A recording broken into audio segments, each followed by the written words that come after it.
Welcome to Palm Bay Live, celebrating 2 years in business.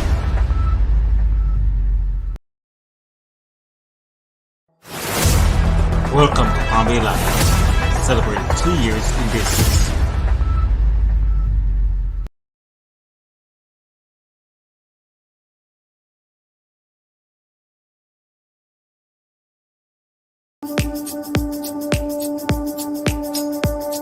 Welcome to Palm Bay Live, celebrating 1 year in business.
Here. I just want to take this opportunity Kevin's given me to say thank you. Thank you for instilling a trust in me, to selecting me, choosing me to be the next mayor of this great city we call Palm Bay. I really appreciate the opportunity. I won't let you down. I'll serve you with God, honor, and integrity. May God bless you. May God keep you. May God continue to bless our great city, Palm Bay. Hoorah.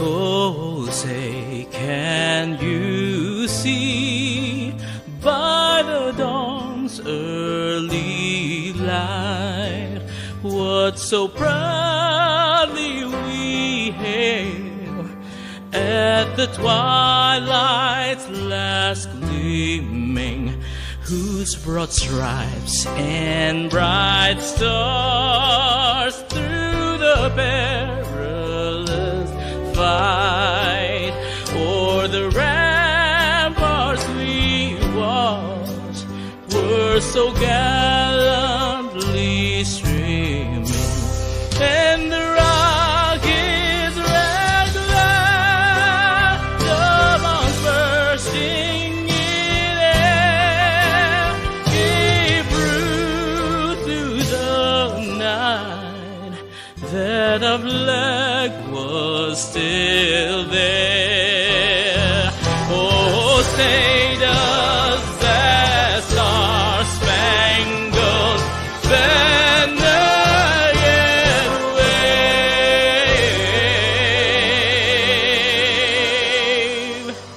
o'er the land of the free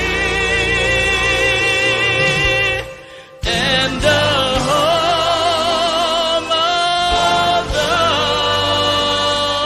brave?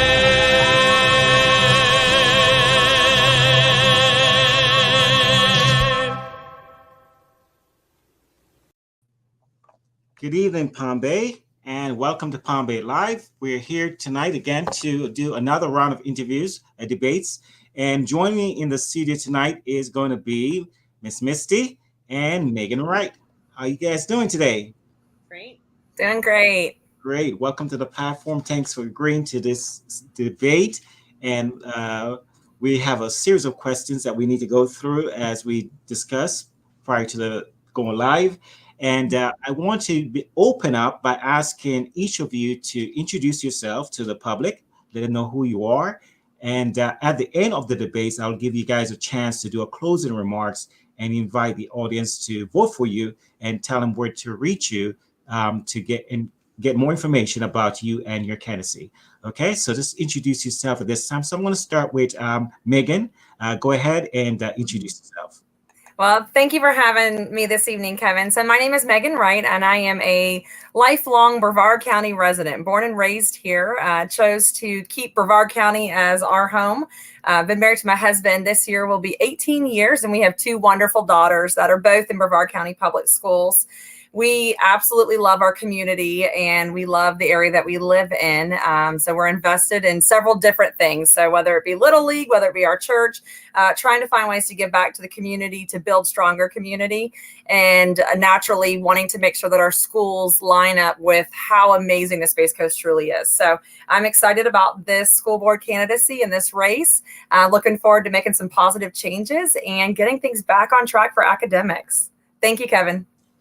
Thank you. And we'll have Misty next. So go ahead, Misty. Yeah, thank you, Kevin, for the opportunity to join you tonight, first of all. Certainly appreciate any time we can get out and have some in-depth conversation about the issues, because I think that's critically important. It's been my pleasure to serve on the Brevard County School Board since 2014.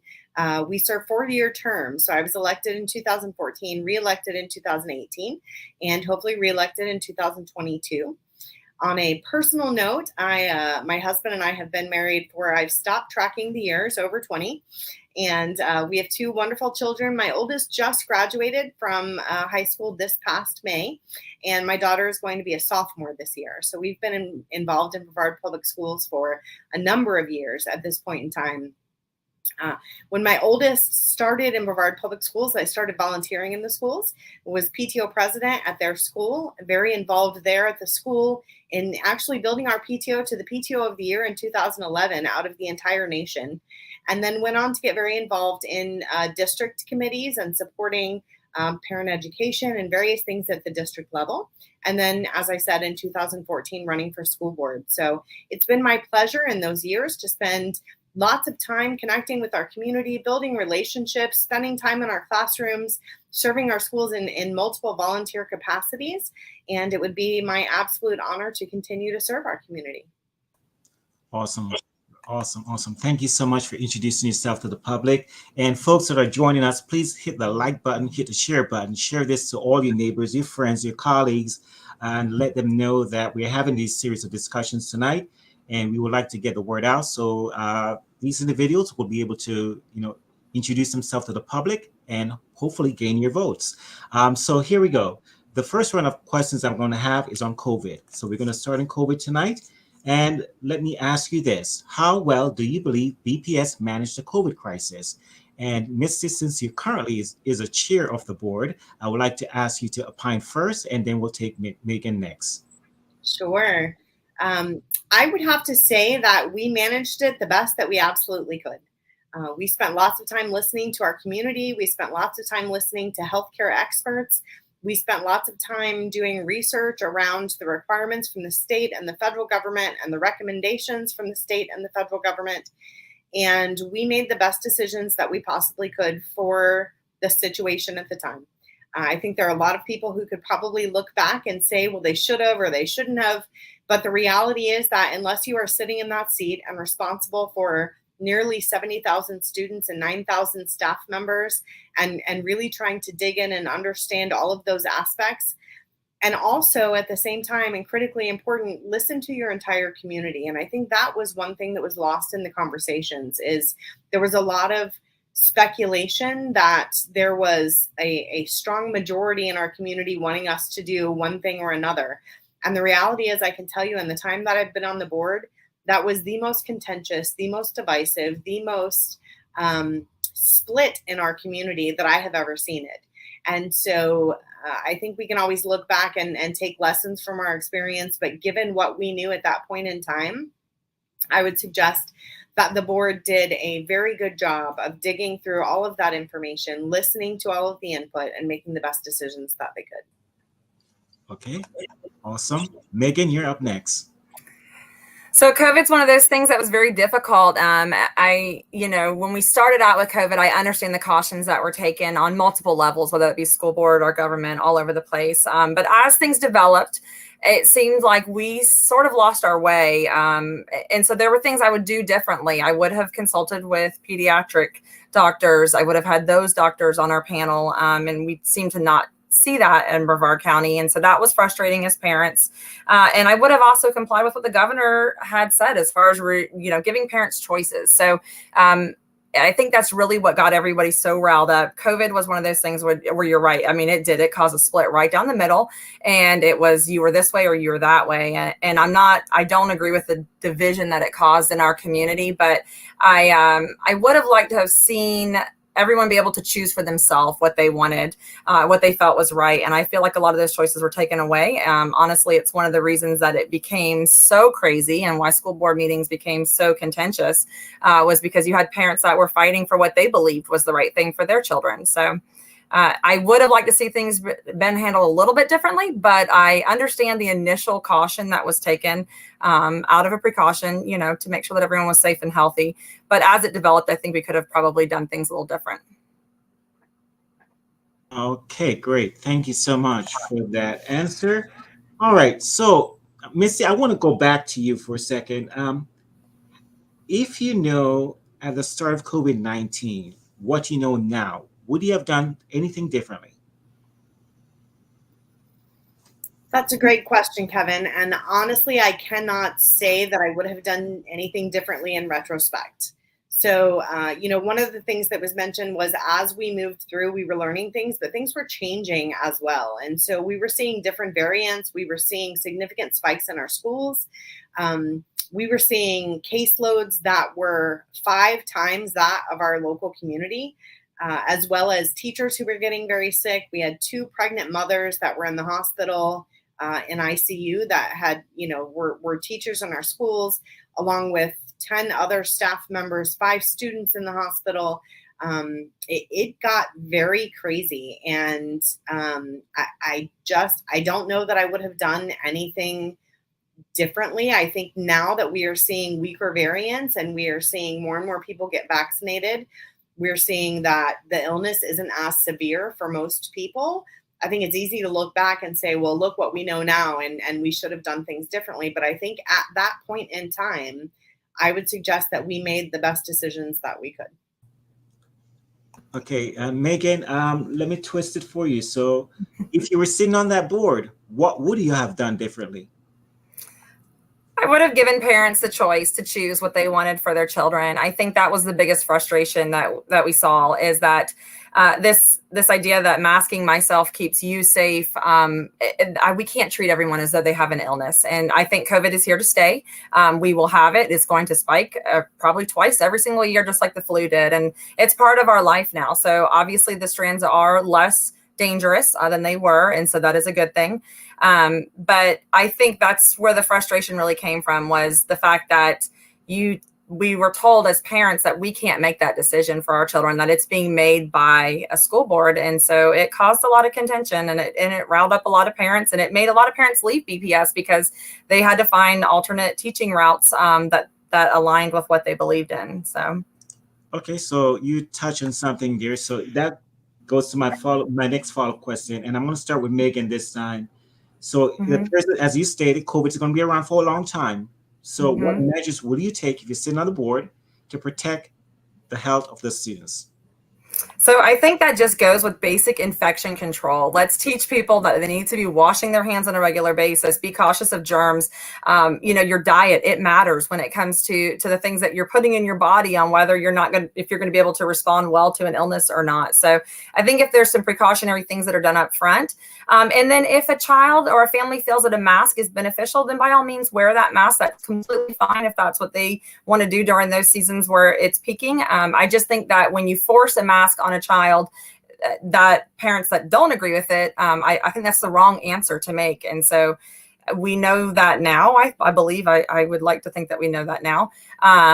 But so yeah, being upfront and being cautious with with it, eating healthier, washing our hands more, making sure that things are sanitized. I think everyone is far more germ conscious than they ever were prior to 2020. I know my family definitely is. So I'm sure that moving forward, we will see everyone be a little healthier and safer.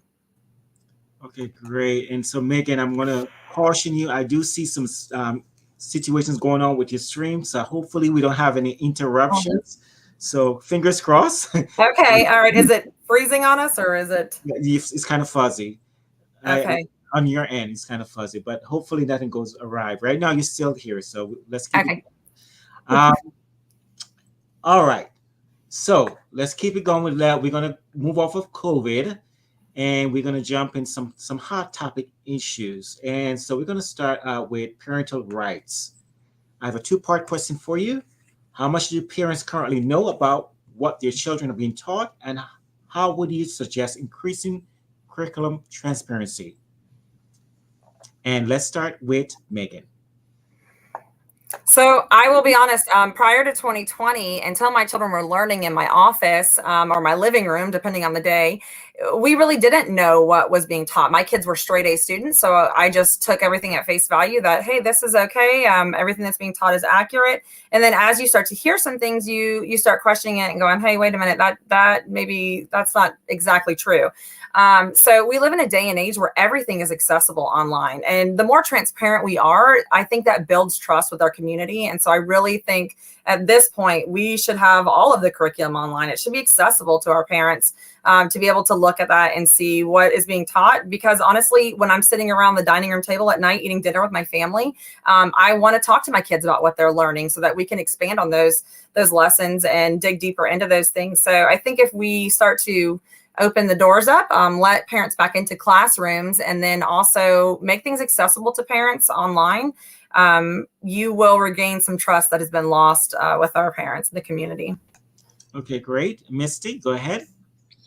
Yeah, thanks, Kevin. So, obviously during COVID, when our faculty and staff were just overwhelmed with contact tracing and putting out fires, if you will, we had to keep parents from coming into our schools just for the sake of being able to continue to function and continue to keep schools open.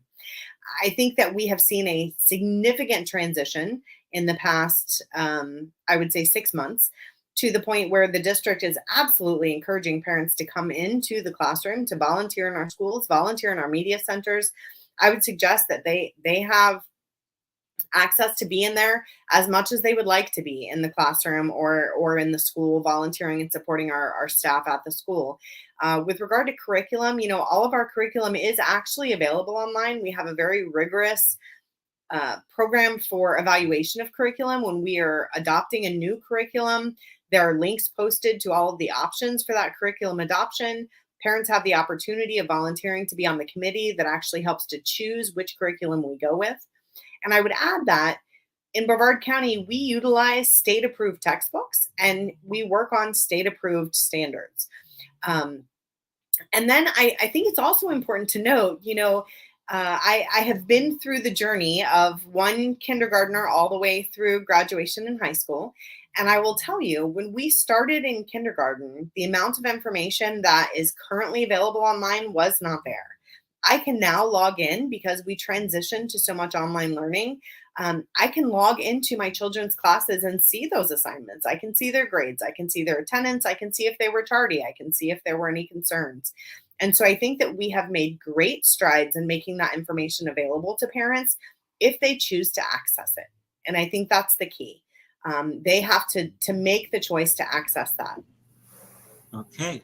All right. Megan, did you answer the question? I forgot now. Yeah, I started with the answer to that. And so can I just expand one thing on what was said? I think that these things need to be communicated to our parents in a way that lets us know that it's available. So, as a parent that is involved, I look at my kids' grades and I can see, hey, you're doing great. You don't have absences. That's wonderful. But ask them to see their curriculum or what was taught. I don't see that. We don't see papers coming home with our students anymore. Everything is done online. And It's not very user friendly, I would say, from the parents' perspective. There's not a lot given to us to say, hey, here's where you can go check these things out if you want to be involved and look at the curriculum. So if we start to get that out there, get the word out there, I think that will help build some trust. Okay, the public is asked again to please like this video, share this video, and to your fellow community so we can get the word out that this debate is going on. Let's keep it going. So the next set of questions, let's keep it on parental rights. Well, we're still doing that. So let's talk about something else here. Are you in favor of term limits for the school board members? Are you in favor of term limits for the school board members? And let's start with Misty on this one. Thanks, Kevin.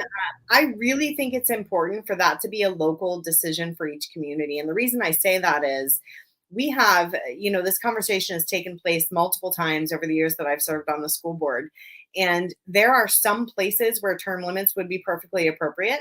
And then there are other places where term limits would really hurt the board. There are smaller rural counties where people simply do not run for school board. They have had school board members who have run unopposed for years, just because there are not that many people in the population who have an interest in serving on the school board. And so if I had my druthers, it would be a local decision determined by the local community.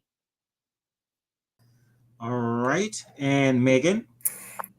I am always in favor of term limits. I believe that there are people that are coming in behind you that have different ideas than you. And so I think, when you look at public service, it was never really meant to be a lifelong career. It was you go in, you serve your community through whatever office that is that you hold, and then you go back to your normal life. And so for me, yes, I think I'm 100% in favor of term limits on all public offices. Okay, great. All right, good. Let's keep it moving, and let's talk about books in school. Books are being banned in school right now, and so why are books being banned from the school libraries? And do you agree with that? So Megan, what are your thoughts on that?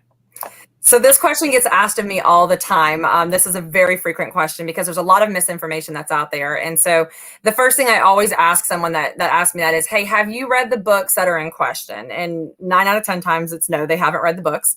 And then I try to stop them and say, hey, let's read these books. Can I send you the links to read the information, the books? And most of the time the parents come back to me and they say, hey, I cannot believe that this is in our schools. And when we're saying ban a book, I hate that terminology because we're not saying ban a book. We're saying it doesn't belong in the schools. If you want to buy your child that book, that is your prerogative. You can do it outside of a taxpayer funded school library. So I believe as a parent, you should feel 100% your child walking into the library and picking up any book on that shelf and not being concerned with the content in it. Just the same as I would never support books that taught a child how to make a weapon or things of that nature. That is not the type of material that the school library should be supplying to our kids. So I believe that, yes, we do have a lot of work to do when it comes to making sure that the books are safe for the children to read, that they are not harmful. And if we're going to err on the side of caution, let's always do that to protect a child's innocence. And I think that's a good stance to take. Okay, Misty. So first, I want to clarify that we have not banned books in Brevard Public Schools. I think so many times we get into these trigger words, and the trigger words get in the way of honest communication. So there have been some books that have been removed from media centers in Brevard County. There was one that was absolutely highly inappropriate, violated statute, and it was within the principal's purview to remove that book. The other books that are currently in question, we have put a process in place, and there's been a lot of confusion around that process as well. So initially, or for many, many years, we've had a process where a parent could contest an individual book at an individual school, and a committee would be convened, and there would be an evaluation, and that committee would make a recommendation as to whether or not that book was appropriate for the students that were being served in that school. With the new focus on multiple books in multiple schools, the board changed their policy to create a district level committee that would be able to look at books for the entire district rather than requiring that we convene a committee at each individual school where that book may be housed. And so I think that's an important distinction. We are in the process of reviewing books. We have distributed books to our first committee to evaluate those books, and they will be reading through and determining if those books violate state statute, if they are appropriate for the age group that the school serves, and they'll be making a recommendation. And so we will evaluate how that first committee review goes. If we need to make adjustments, we'll do so. And then we will absolutely continue to look at any of the concerns that are brought forward. But I think it's also important to note that we have shared the list of concerning books with all of our media centers. They've been very public in the media. And there is a process for parents to opt their children out of any of the books that they're concerned about. So there's been much discussion about the fact that, well, we need to pull these books from the shelves right now. And I would encourage people to remember that there are two sides to every perspective, right? And so some parents want books pulled. Some parents want their children to have access to books. We're at a point right now in the district where we do have the opt-out provision for parents who would like to request that their children not have access to those books while we go through the review process to determine the best path forward. Okay, awesome. And Megan, you answered that question, so we're going to keep it moving. Ladies, let's put a stinger in this line of questionings. I'm going to ask you, and this is off topic, but have either of you been approached to drop out of the race? And yes or no answer, and let's go with Misty. I have not. Megan? I have not either. And I think you both know why I'm asking that. So let's leave it like that. All right. I just want to clear the air on that. All right. Let's talk about critical race theory, ladies. What is critical race theory in your opinion? And is critical race theory being taught in Brevard public schools? And let's start with Megan. So critical race theory is a difficult thing because, I think this every person. What I would say about critical race theory and what I don't like about critical race theory is this idea that we're going to teach any demographic of a person that they are lesser than or more than another demographic. And so I think critical race theory has crept its way in a very sneaky way. There's evidence of that on different things that have been seen as far as training for our teachers. But what we have to just make sure is that we want our educators to always inspire our kids, to lift our kids up and tell them we live in the greatest country in the entire world with more possibilities and opportunities available to them than anywhere else. And so I never, ever, it would break my heart to hear to someone, hey, well, because of the color of your skin or because of your gender or because of these things, you're going to have a harder time. That mindset gets no one anywhere. We have to teach history as history happened. There's less lessons in the ugly truth of our history. So I'm not saying that we do not teach history when I say I'm not supporting critical race theory. I'm saying age appropriate history is very important to always happen in our classrooms. But when we're going to put a theory in there, I don't like that. Critical race theory doesn't belong in K through 12. I want them to teach actual history, not theories of things that are inaccurately depicted of our country. Okay, Misty, your turn.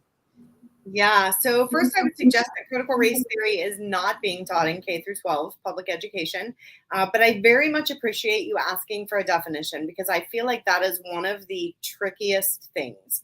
As I am out talking to people, I have heard the craziest references suggesting that we are teaching critical race theory in schools. Everything from, we had a parent from a local parent group show up at one of our meetings and suggest that a writing prompt asking students how they think they would feel if they were Ruby Bridges was teaching critical race theory. And so I think once again, those buzzwords get really, really dangerous. To suggest that any educator in our school system would tell a child that they are less than or more than because of any characteristic that you choose, I think is just incredibly far-fetched. And there was reference to a training with teachers, and that's been a hot topic, right? We've heard a lot about that. And the reality is what we discuss with teachers and what we discuss with students is two completely different things. And there was no suggestion in that teachers should tell students that because of their skin color, because of any characteristic you choose, they are incapable of doing anything. But the point of that training was to get our educators to sit back and ask what their potential biases may be. And people get all up in arms in that. But the reality is, if you don't think as an individual that you have any biases, then you're not being honest with yourself. And it's not a negative. It's an opportunity for us to really explore and see how our perspectives may be impacting the way that we're working with students. You know, for many, many years, educators thought that boys were good at math and science and girls were good at English and writing. And a girl couldn't be successful in math and science. And thankfully, we have moved past that and we've seen phenomenal growth in that area.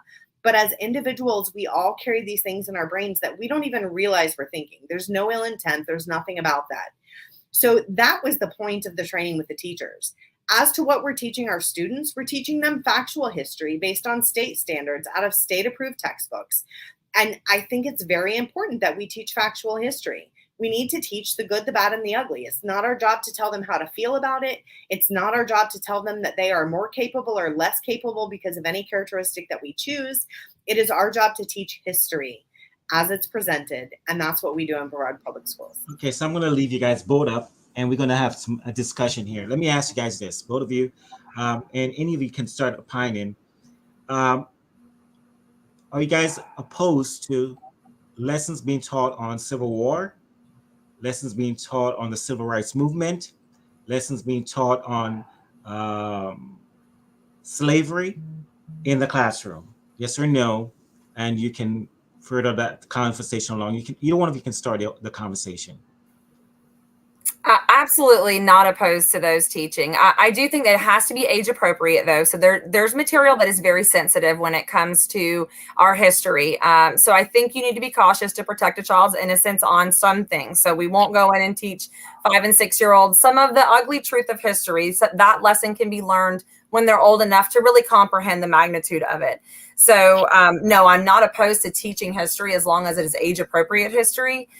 But we have to just be careful that we're not going to traumatize a child based on something that they see or witness that's not appropriate for their age. Misty? I have absolutely no problems with those things being taught. I would suggest that our educators do a great job of teaching age-appropriate history based on state-developed standards for those age groups. So our standards are not blanket standards for every age within our K through 12 curriculum. They are specific to each and every grade. And the state has developed those standards in great depth to provide guidance as to what our educators should be teaching. So do either of you believe in rewriting history through the lens of modern age? No. History is history. So you can't rewrite history. We can look at our history, we can learn from our history, we can move forward, but we can't rewrite what our history was. So you need to report on it the way that it actually happened and what is true. I do believe that that is accurate. But no, I would never suggest that we should rewrite our history. Misty? I would agree. I think there are certain things that are factual in our history, and that's important for us to present. The one piece that I would say is I think we do have to, if we want to create a future of thinkers and problem solvers, we have to ask our students to think critically about the information that's being presented to them. And sometimes it's history information that's being presented. Sometimes it's current events. And I think that's where some confusion comes from, because the reality is that sometimes that creates somewhat difficult conversations. But I will tell you that it is typically not our students that have any concern with those conversations and with thinking through and comparing multiple sources and coming up with a determination as to what is the most reliable source that they have for that information.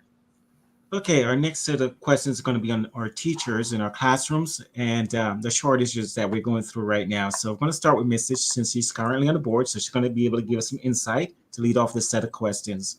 So, Misty, is there a teacher shortage? And if so, what can BPS do to attract and retain teachers in Brevard County? Yes, there is a teacher shortage. There is a bus driver shortage. There is a food service worker shortage. We have shortages across the district, and that is not unique to Brevard County. That is something that we're actually seeing on a nationwide level with regard to teachers specifically. Our team has been working really hard to look at how we can, number one, retain the phenomenal talent that we already have in the classroom. And number two, recruit additional phenomenal talent to come into our classroom in Brevard County. And so we've done lots of things already, providing sign-on bonuses, providing longevity bonuses, providing bonuses for people that stick with us from the beginning of the year to the winter break, and from winter break to spring break, and spring break to the end of the year. We have tried to beef up our benefit options and allow people to access benefits more quickly. Instead of 45 days, we're looking at 15 days from hire to be benefits eligible. We have done a lot. One of the programs that I'm super excited about is our IA pipeline. And so what that is it's our instructional assistants who have been in the classroom working with our teachers. And we've had 97 of our instructional assistants who have taken advantage of district support to follow the path to become a teacher in our classrooms. And so if you have a bachelor's degree, you can work in a classroom as a teacher while you are getting certified in your particular subject area, general knowledge exam, all of those things.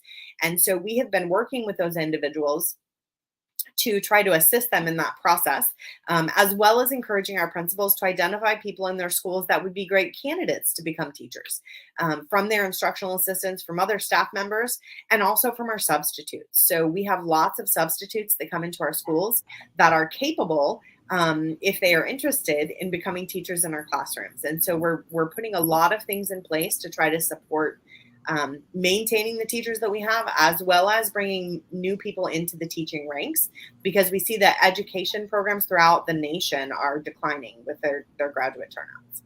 Okay, awesome. Megan, your turn. So I don't think that the schools are exempt from the staffing shortage that the entire country is feeling, truly, in every single industry. It's like when COVID happened, everybody stopped working, and then I'm going, where did they all go? Because nobody went back to work, and they're at. So speaking to every industry, they're all seeing the same issue. We are going to have to do something drastic. We're going to have to think outside of the box when it comes to hiring teachers at this point. Right now, we're relying heavily on substitutes, but we're short in that area as well. So we are going to have to do something different in order to hire more and more teachers. One thing I will say is that talking to the teachers that I've talked to over the course of this campaign, the universal message I'm getting from all of them is that the discipline policy is absolutely out of control. That it's not money that they're after. It's not more vacation. It's not that those aren't the things that is what is driving them crazy. What is driving them crazy is the fact that there's kids that are unruly, that are cussing them out, leaving the classroom and coming back in within the matter of minutes and sitting back in that classroom. So we're going to have to get our classrooms under control. I think if we start there, we will stop seeing teachers that are just burnt out and done with this, of what they're dealing with. So I've told the union this. I said, you could pay a teacher $100,000, $200,000 a year, but if you're getting cursed out every single day, I'm pretty sure anybody in their right mind is going to leave that job. And especially when there's so many other jobs that are so easily available to them. And this, especially in the Space Coast. So I think we have some work to do. I think once we get those classrooms under control, and there's some peace back in those classrooms, we will see our teachers start coming back into this field. And I think we got to start cultivating teachers at a younger age. So we can start working on that from the middle school area up to the high school, and start finding some people that we see that are good talent, that have, an interest in teaching, and start helping guide them into that career path so that they can be our next teachers. Okay, so let me ask you this. You touch on the morale in the classroom, and since so your thought process, that's the problem. So let me ask you, do you not think the pay is a problem at all? I think when people go into the career of teaching, most teachers don't go in and say, hey, I'm going to be a teacher. I'm going to make a ton of money. And I say that, and I'm not a mean way. I'm saying they go into teaching because they want to change the world through educating our children. It's an honorable career. It's one that they get to truly make the world a better place. So I believe that the pay is, it might be a contributing factor, but it is not the largest contributing factor in what we're seeing right now. The teachers aren't telling me I'm leaving because I'm not getting paid enough. I have not heard that not one single time. They're saying I'm leaving because I can't deal with what's happening in the classroom right now. And I've talked to several teachers over the course of this campaign that have resigned and quit, which breaks my heart because they're amazing educators. So if their message to me isn't the pay, it's the issues as far as the discipline, then we've got to get the discipline under control so that maybe we can talk to them about, please come back. We have got this under control. There's a spot for you here. We need you. Okay, so Misty, do you have the same thought process that is immoral in the classroom? That's I know having them leave. I would suggest that student behavior has been a significant concern and is something that we are doing our best to tackle. One of the things that we are going to have to address is we talk about like a no tolerance policy and suspending students and expelling students. We are suspending more students and expelling more students than we have ever, as long as I've been on the board, and it's not fixing the issue. So we have to look at the other issues. And I think a big part of that is collaboration with parents, building relationships with parents, so that we are a concerted team working on student behavior issues. But I don't think that we can dismiss the pay issue. I will tell you, spoke a couple of weeks ago, and I've had this conversation multiple times, but a couple of weeks ago with a teacher who decided to leave the profession. He and his wife are both teachers, and he recently got a job out at the Space Center making a ton more money. And he said, Misty, the reality is I love being in the classroom. I love my kids. I would stay there as long as I could. But I literally am calling my dad and asking him for gas money because I'm not making enough money with my wife and I both being teachers. And so I don't think that we can dismiss either issue. I think they both have to be addressed. Okay, so next question. With the current market the way it is, housing market, I'm going to ask you ladies, do we have a problem with affordable housing for teachers? And Misty, let me ask you, before you jump, we start the answering that question, what's the starting salary for teachers right now? I believe with our latest negotiation, which hasn't been approved by the board yet, so I can't technically get in front of the board's approval on that. And the union still has to vote on the contract. But with the contract that was negotiated recently, I think we are at 48.2, 48.3, something like that, for starting salary. And so certainly a bump from where we were a couple of years ago. And there are challenges there, though. If I have the opportunity to speak to it, it's not necessarily the new teacher coming into education, but our veteran teachers are really facing some frustration and challenge as well. And I'm looking at the market, a home rental probably running about $2,500 a month, right? So do we have an affordable housing problem in Brevard County for teachers? And what would you do to retain them? I mean, can you innovate a solution that pretty much say, listen, here's some houses. Let's try to find a way to place these teachers in these homes to kind of alleviate that burden off of them. They're coming out of school with a loan that they have to pay back. And with this current market, so let me ask you ladies to opine on this, and hopefully we can brainstorm some ideas. Misty, go ahead. Yeah, so I would say in Brevard County, we actually have an affordable housing issue, not just for teachers, but for our community as a whole. Thankfully, I don't know how closely you follow what's going on with the county, but the Charter Review Committee today approved a fund pot, if you will, for affordable housing issues in Brevard County, which I'm super excited about. And Commissioner Osnardi is already talking about where can we get some funding to put into that to start to deal with those issues. There are school districts throughout the country that have started to look at providing housing for teachers.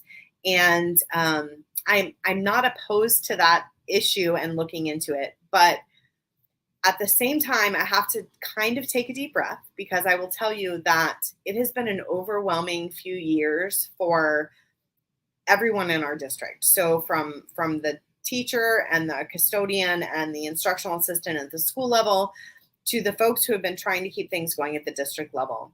And when I was in school, I feel as though schools were primarily focused just on educating children. In the years since then, schools have taken on feeding children, not only during the school day, which is obvious, but feeding children on weekends, feeding children over the summer, providing clothing for children, providing counseling for children, providing transportation and support for families to get to doctor's appointments. I mean, the amount that public schools have taken on has just it's just exploded in the past couple of decades. And so for me to ask our staff at this point in time to jump on trying to provide affordable housing for teachers as well makes me cringe a little. But I do think that we have to start looking at how can we collaborate with other organizations in our community to make housing more affordable for our teachers and their families. We know that high quality schools are important to economic development. And so I feel like it's an issue that schools don't have to take on alone, but I think we have to start having the conversation with the other organizations in our community. Okay, folks, I'm going to ask you to like the live, share the live to your colleagues and friends in your neighborhoods. Get the word out that we're having this debate tonight, and it's a great conversation that we're having with Megan and Misty. Very lovely conversation. So, Megan, go ahead and answer that question for me. We do. We have an affordable housing issue, period. Not just for teachers, it's for anybody, really. The housing market has gone crazy. I do believe we are going to see this start to correct itself. The market is starting to correct itself, but the amount of time that it's going to take to translate down into lower rent, we don't know that. And I think it could be some time. So this would be an area where I think our county commissioners would be really vital at looking at, hey, what can we do to help teachers, our first responders, multiple different professions on finding some type of affordable housing, because we need these individuals in our community in order for our organizations to succeed. So it's a partnership that we'll have to make and we'll have to work together. So I agree that this is not something that the school board can take on their own. And to what Missy was saying in regards to all the things the schools have taken on, that breaks my heart for me, because I'm going, these families, what has happened? What is going on? Why are all these things falling apart? And so we need to start holding our families accountable to these things and saying, hey guys, if you need help, we got to walk alongside you to get you help, but you got to get on your own 2 feet. The school shouldn't be picking up all these things that are a family's responsibility. So what I would just say there is that, yes, we are community. We do need to find an affordable housing solution, but I believe that would come from our county commissioners more so than really the school board. Okay, Mr. D, you want to rebuff anything that she said, or are you good? I would just say I don't know that I can put the complete onus on the county commission. I think that I cringe a little at saying this is your problem and not ours. Mm-hmm. And I'm not suggesting that was the intent, but I think sometimes it can come across that way when we say, the county commission should do this, or the school board should do this, or the state legislature should do this. I really think it is a statewide issue, certainly a Brevard County issue. But I think we have to look at all of us coming together. And I don't know that we could name one specific entity who has responsibility. I think that it's something that's impacting our entire community. And so I think we have to get all the best minds around the table to solve the issue. Okay, it has been said that teachers' unions are the destruction of the American family. Do you agree with this sentiment? Who's that for, Kevin? Let's go with Megan. No, I don't believe teachers' unions are the destruction of the American family. I think that's a stretch. So I think there are many things that can contribute to the destruction of American family. I don't believe it's teachers' unions. So, the union's premise is to fight for their teachers, and I appreciate that. I understand that, and I respect that. So what's sad is that there has to be a union to fight for their teachers. That makes me sad. Honestly, I feel like that should be what we do at the board level. We fight for our teachers and we make sure that it's the best it can possibly be. But I understand the union. It is not the downfall of the American family. They are trying to help their teachers and advocate for them the best they can. So the union we have in place right now is one that's well liked by a lot of our teachers. I've spoke to them and they're very pleased with how hard this union has worked for their best interest. So I think Brevard County is very lucky to have the union in place that they do. Okay, Misty? Yeah, I think that's a stretch of a statement there, Kevin, to suggest that unions are the downfall of the American family. Certainly in my time on the board, there has been contention between the district, the board, the union. But at the end of the day, I think they are advocating for our teachers to create the best work environment possible. And anytime that you have different factions that are working together, there's going to be some contention on occasion. But I think that for the most part, we do a really good job of working with our union here at the local level. And I think it's important for them to be able to provide a voice for our teachers. Not that we don't also, try to get voice from teachers individually and teachers who are not part of the union. But I do think that it's important that their perspective be heard.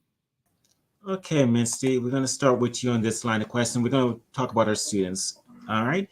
We talk about moral in our classroom. Let's talk about a grading system. Misty, what currently is our grade for Brevard County? I think you just came up. Was it a B or? For the district? Yeah, for the district. So as of right now, we are sitting 1 point away from an A at a B. We have 5 schools that currently have an incomplete, and an incomplete is basically when not enough of the students are showing as tested. So the state has to go in and do an investigation and determine if we were trying to not test certain factions of students so that we would have a higher test score. That is not the case in our 5 schools. I'm quite certain of that. And so we're just waiting on the state to finalize their investigation. And then when those 5 schools get grades, there is the potential that we could actually be an A district again. But I think it's important to note, we last year school grades were not issued officially, but the state tracked it and the district tracked it. And given everything that occurred with COVID, with school closures, with virtual learning, with hybrid learning, where we had teachers teaching students in the classroom and online at the same time, we would have been a low B last year. And so the gains that we have made in the past year are really phenomenal. And several of our schools have jumped more than 1 letter grade in the past year, which is really impressive and absolutely a tribute to those principals and their teams at their schools for working to make sure that we were catching up those learning gaps from COVID. Okay, so ladies, let me ask you this. Given that we are standing at B and we have we more than likely have underperforming schools, right? So what would we do if you're sitting on the board to get these grades up in those schools? Let's start with Misty on that one. Thanks, Kevin. So I think there are multiple things that need to take place. I mentioned earlier the importance of having those relationships with parents. We absolutely have to work collaboratively with parents. And there are parents who are not comfortable coming into the schools. There are parents who are not comfortable with how to assist their students, especially if they, if your student's struggling in math and you were never really good in math, that creates a real challenge. And so we're looking at several things going forward to kind of focus on building that relationship, providing the parents the supports that they need. As one aspect of dealing with that. So we're looking at some parental education. We're looking at transitioning our parent liaison position to focus more heavily on building relationships with parents, although they were initially hired to track down those students that were having significant absences from school or hadn't re-enrolled in school after the closure. We're transitioning that to be more of a building relationship with families, especially families who may be struggling.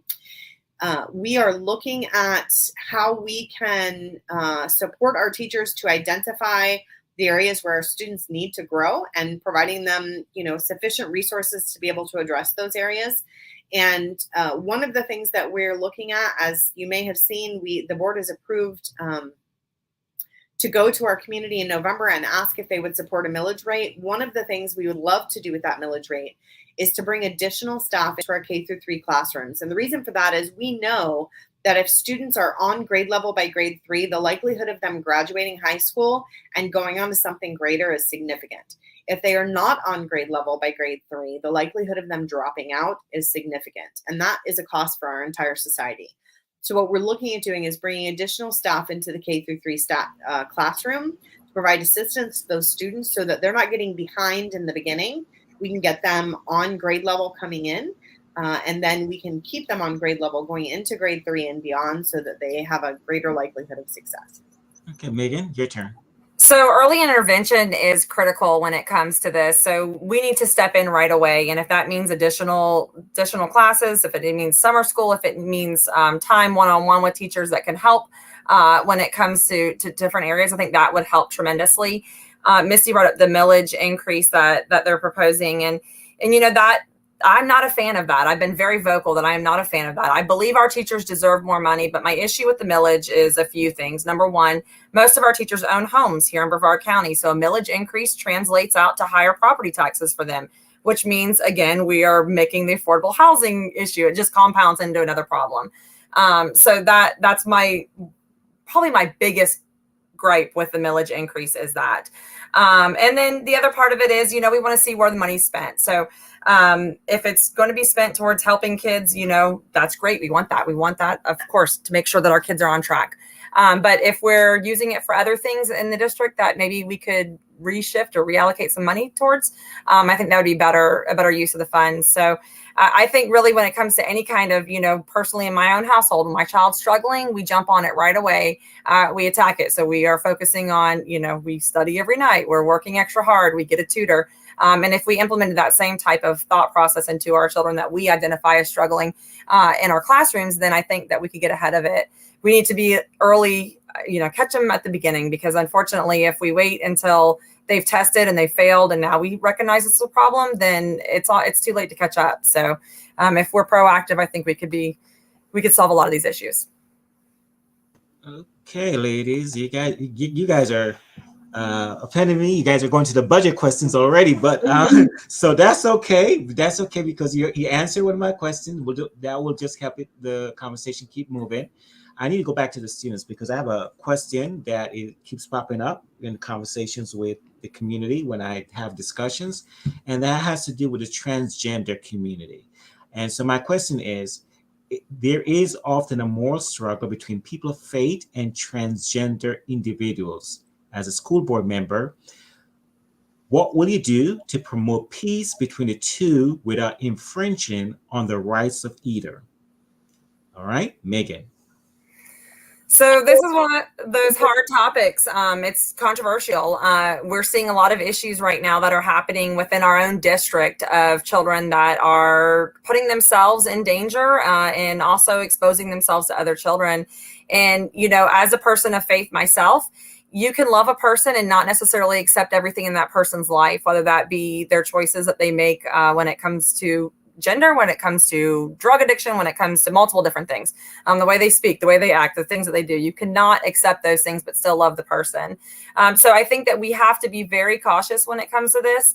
But I think we have to do what is in the best interest of that child. And sometimes children don't know what is in the best interest of themselves. So as an adult, as a leader, we have to protect our kids. And so we got to find solutions that work. And so right now, I think our policy is written in a way that is very dangerous, and it could end us up on the news very easily. There's been many teachers that have vocalized this to me.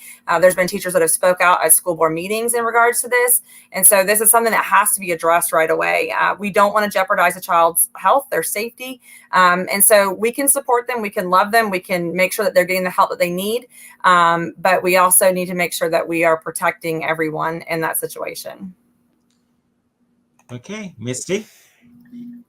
So this is one of the most difficult issues I think that we are currently dealing with, because it's one of those situations where it's very difficult given statutory, federal rule, federal guidance, federal law, restrictions on what we can and cannot do at the school level compared to what we need to do to try to meet the needs of all students.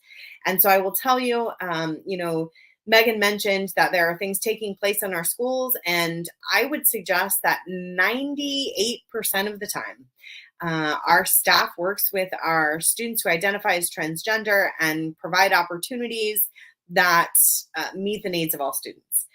The reality is, based on federal law, I'm sorry, let me be clear, because I don't want my words to be twisted. Based on the court's interpretation of Title IX for the court that currently has jurisdiction over us here in Florida, they have suggested that we must allow a student who identifies as transgender to utilize the restroom with which they identify and the locker room with which they identify. Most of the time, our staff works with these students and families to provide alternative accommodations. But if a child and a family determines that they want to absolutely utilize that restroom, we do not currently have the authority to say that they cannot use that restroom. And so it's a very difficult situation because it creates questions for everyone. I think the root solution is education for all. And having those conversations and trying to come up with solutions that work.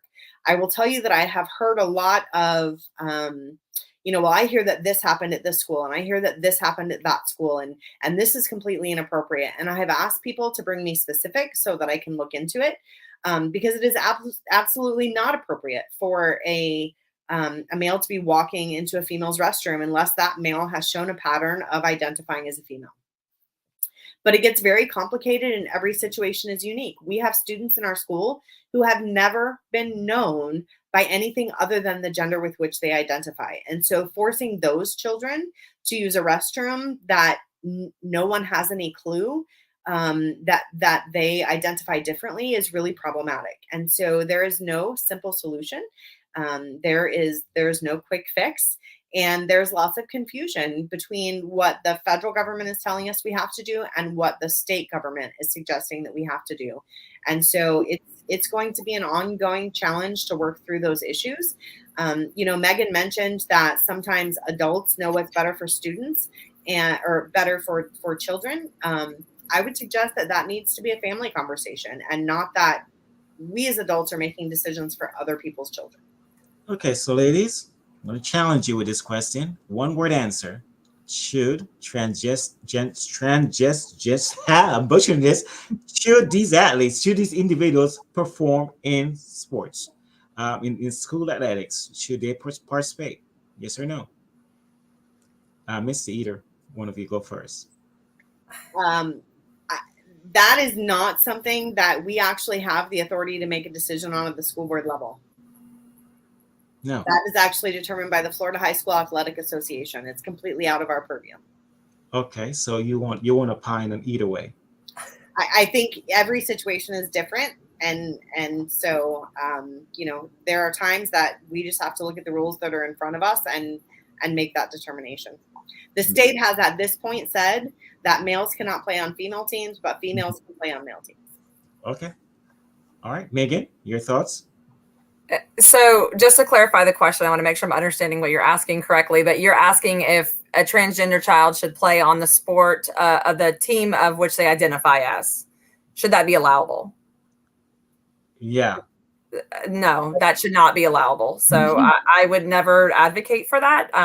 No, as a female myself, having daughters myself, we're seeing this play out nationally right now.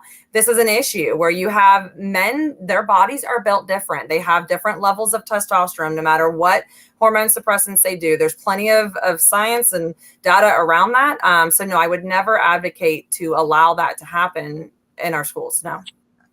Okay. All right, ladies, we're coming close to the end. Let me ask you this. Either of you been endorsed by any, I think Misty, who are you endorsed by? Remind me. Today I received the Florida Today endorsement. I'm endorsed by the Home Builders and Contractors Association. There are some other, like Families for Safe Schools. Okay. Quality, yeah. All right, and Megan? What was were you about to say one more, Misty? Equality Florida has endorsed, and there are like individuals and organizations that have supported the campaign, but my only official endorsements are HBCA, Home Builders and Contractors, and Florida Today. Okay, Megan? So yes, I have several endorsements. I've been endorsed by Governor Ron DeSantis. I've been endorsed by our Sheriff Wayne Ivey, our County Commissioner Rita Pritchard, Senator Tom Wright. I have been endorsed by ABC Building Contractors, Steve Crisafulli. Hang on, I'm going to have to go through a list of Micah Lloyd, who's our Port Commissioner. Space Coast Association of Realtors has endorsed me. The Brevard Republican Executive Committee has endorsed me. I'm reading so I don't forget any of them. The Space Coast Young Republicans, North Brevard Republican Group has endorsed me. The Moms for Liberty Brevard chapter has endorsed me. The 1776 Project PAC has endorsed me, and Stand for Health Freedom has endorsed me. So either of you have any problems with the endorsements that either of you, your opponent received. So, Mr. Lisco, do you have any problems with some of the endorsements that Megan has received? I think it's important to keep in mind with endorsements that endorsements don't necessarily mean that you align with everything that is coming from that group of endorsement, right? Because I think oftentimes we make assumptions on that front.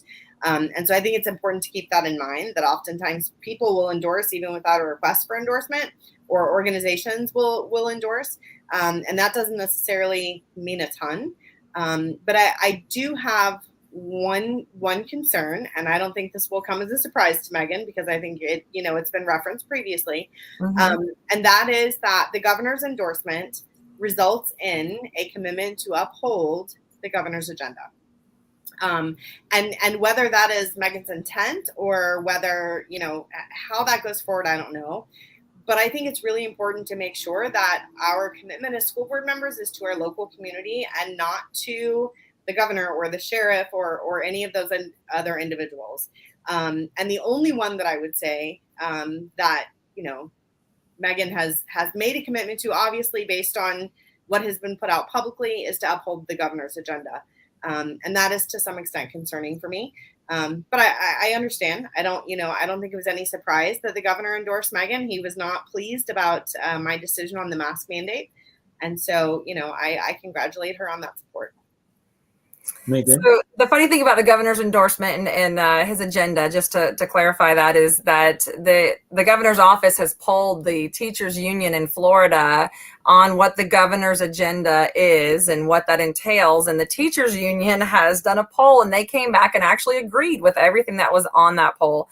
So while I can understand why it might be concerning to uphold it, honestly, the governor's intentions are to make sure that our schools are safe for our children, that we are focusing on academics, and that we are getting away from the indoctrination that we're seeing happening in our schools. So his overall objective is to protect our children, and I stand strong with him on that. Okay. All right, ladies. So we're at the end of our debates. And so I would like for you guys to give your closing arguments.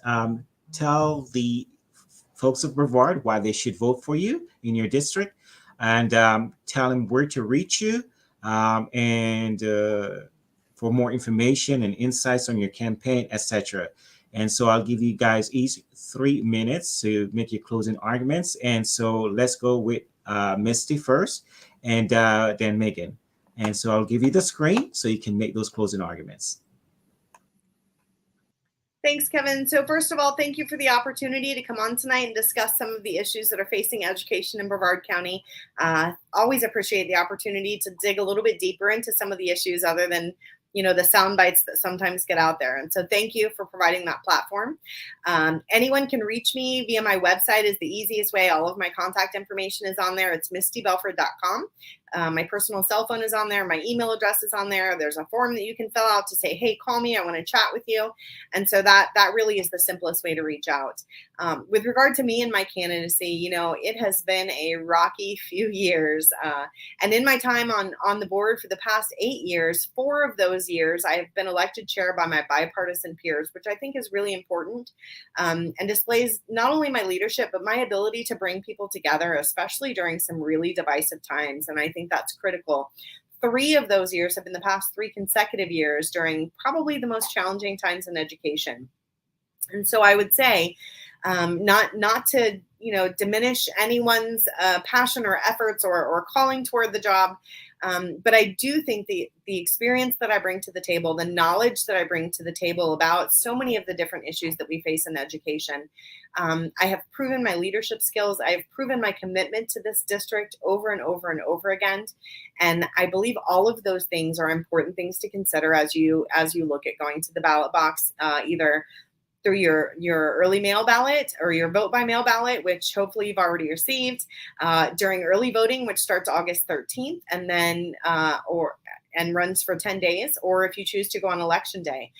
The thing that I would share with our public is it's critically important that you get out there and vote for this primary, because we only have the primary election. And so this decision is going to be made one way or another by August 23rd. So I would certainly welcome your support. I welcome you to reach out to me with any of your questions or concerns. I do my best to be available as often as possible and would welcome any more in-depth conversation with anyone on any of the issues. Okay, great. Did you say how they can reach you? Did you give your website? I did, but I'll give it again, Kevin. MistyBelford.com. MISTYBELFORD.com. Okay, great. I missed that. Thank you so much. Sure. All right, Megan, your turn. Yes, thank you so much for having us tonight, Kevin. I appreciate it, and thank you, Misty. Also, I want to thank you because honestly, I feel like when you run a political campaign, they kind of pit you against each other, and that's never my goal or my intention. And I feel like you and I have done an exceptional job at just focusing on our own campaigns, and so I'm grateful for that. And I just want to say, hey, I am grateful for the town that we live in. I truly am. My heart is behind making this community a better one. I appreciate the 8 years of service that my opponent has had. I am just coming in at this point and saying, if you're happy with everything the way that it's going, then I wouldn't be the candidate you would vote for. But if you believe that there is time for change, that we need to move a different direction, then I would be the candidate that you would vote for. You can reach out to me as well anytime. So I'm always available. My website is Wright, WRIGHT, for FORE, Brevard, BREVARD.com. Or you can find me on Facebook as well. Either one will work. I'm always accessible. So I look forward to the opportunity to serve Brevard County. I'm grateful for the opportunities I've had and the amazing people that I've met through different organizations. So I look forward to really helping our schools get back on track and making them the best possible education option that there are for our parents to send students to. Great. Thank you so much, ladies, for joining me tonight. It was a lovely conversation, and we get through a lot of the questions. I had more, but I had to cut it short. Thank you again. Thank you. And Brevard County on a whole, because this is streaming everywhere, please make sure you share this live with your neighbors, your friends, so they can get to know the candidates, so everyone can make an informed decision as to who to vote for. I mean, I have my ideas of who I'm going to vote for, but I need you to have your ideas too. And that's why I provide this platform, so everyone can be able to meet the candidates and be able to opine on what is the best way forward for Brevard County. Again, thank you, ladies, for joining me tonight. Ladies and gentlemen, join me next week. Next week, we will be having the judicial candidates. They will be in with me next week. And so please make sure you join me next week for that. We're going to be interviewing them. And again, thank you. Have yourself a great rest of the week and a great weekend. And God bless. Talk to you soon. Thank you, Kevin. Bye-bye. Thanks, Kevin.